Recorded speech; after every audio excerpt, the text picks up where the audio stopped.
Hai Sobat Lemak, di video kali ini saya akan membuat tangzong. Nah, di sini ada bahan-bahannya sangat mudah sekali dan perbandingannya 1:5. Jadi tepungnya 1, airnya 5. Nah, pertama langsung kita masukkan airnya.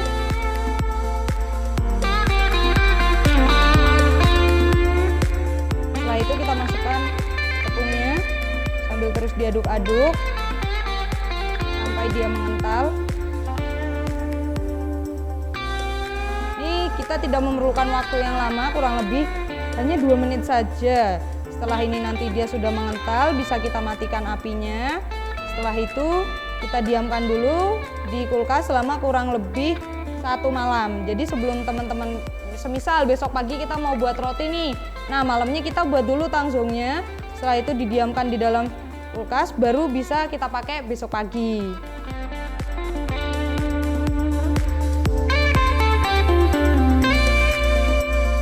Nah, setelah kurang lebih 2 menit, dia akan menjadi adonan yang kental seperti ini atau menjadi roux. Setelah ini bisa kita angkat, lalu kita diamkan di dalam lemari es selama 1 malam.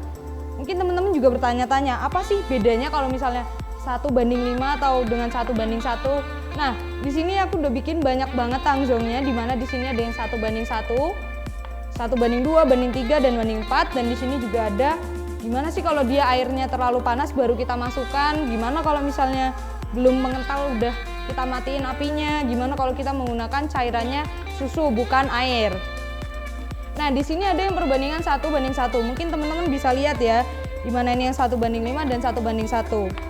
Dan ini udah saya diamkan semalam. Nah, ini teksturnya keras banget dan dia untuk kita masukkan ke adonan itu akan sulit sekali untuk mencampurnya dan dia mungkin akan nggak nyampur rata gitu ya. Dan ini juga 1:2. Dia teksturnya juga masih sedikit lebih padat juga, padat banget kayak gini. Jadi kelihatan banget sih bedanya teksturnya 1:1, 1:2, dan ini juga 1:3. Ini dia udah mulai sedikit lembek. Nah, ini juga ada satu yang 1:4. Mungkin ini dia teksturnya nggak beda jauh, karena nanti kalau yang 1:5 udah kita diamkan di dalam kulkas selama 1 malam, itu juga dia akan mengental.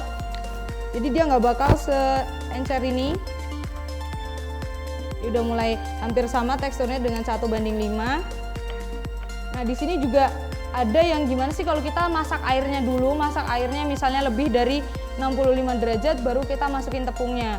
Nah, ini kelihatan dia akan kayak gini, jadi dia nggak nyampur rata, dia nggak bisa nyampur rata. Tuh, kayak gini jadinya kayak kasar gitu, dia nggak nyampur tepungnya dengan airnya. Terus juga tadi kan ada juga kalau misalnya kita cairannya mau diganti nih, nggak mau pakai air, misalnya kita mau coba pakai susu, nah itu juga bisa. Dia pengaruh di warnanya juga. Tapi kalau untuk tekstur dia sama, hanya pengaruh di warnanya. Kalau misalnya kita menggunakan air biasa, dia akan putih-putih kekuningan. Tapi kalau ini dia lebih putih gitu warnanya. Nah, terus juga kalau misal kita masak terlalu cepat, belum sampai 2 menit atau belum sampai dia mengental, udah dimatiin nih apinya, gimana? Nah, dia hasilnya akan seperti ini. Dia encer banget kayak gini. Nah, ini soalnya kalau dia terlalu encer juga, dia mempengaruhi dari tekstur si rotinya juga. Dia bisa bikin rotinya justru lebih ke arah yang kayak cair gitu. Nanti dia ngembangnya nggak ke atas, tapi dia malah justru ke samping. Jadi bentuknya kurang bagus. Jadi memang yang paling tepat adalah perbandingannya 1:5. Kurang lebih seperti ini. Nah, dia setelah didiamkan mungkin dia nanti akan lebih mengental lagi.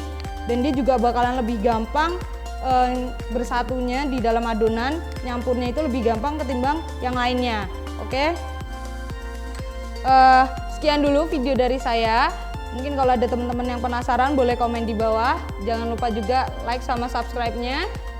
Sekian, Lemak Cooking Class for everyone.